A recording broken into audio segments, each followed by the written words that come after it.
आंतरराष्ट्रीय योग दिन उत्साहात, हजारोंचा सहभाग, निरोगी जीवनाचा संदेश।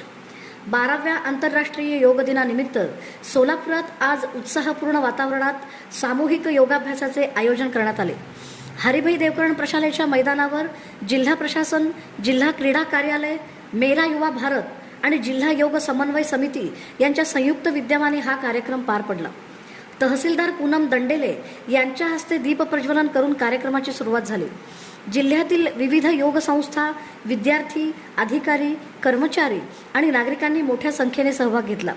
यावेळी योग गुरु लता रेवनसिद्ध, मधुकर सुतार, मिलिंद वाईकर, भगवान बनसोडे आणि विशाखा मॅडम यांचा विशेष सत्कार करण्यात आला। योग सेवा मंडळाच्या प्रशिक्षकांनी प्राणायाम, ध्यानधारणा आणि विविध योगासनांचे प्रात्यक्षिक सादर केले।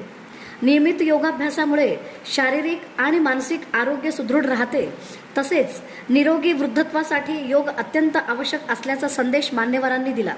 योग करा, निरोगी रहा हा संदेश देत उपस्थितांनी सामूहिक योगाभ्यास करून आंतरराष्ट्रीय योग दिन उत्साहात साजरा केला। वाटते एवढं सोपं नाही, यासाठी खूप सराव करावा। योग गुरूंचे मनपूर्वक अभिनंदन। राहुल सर आणि पुन्हा पाऊल सरळ पायजागेवर, नाभीपासूनचा भाग मागे घ्यायचा आहे। 5 सेकंद होल्ड। खूप छान।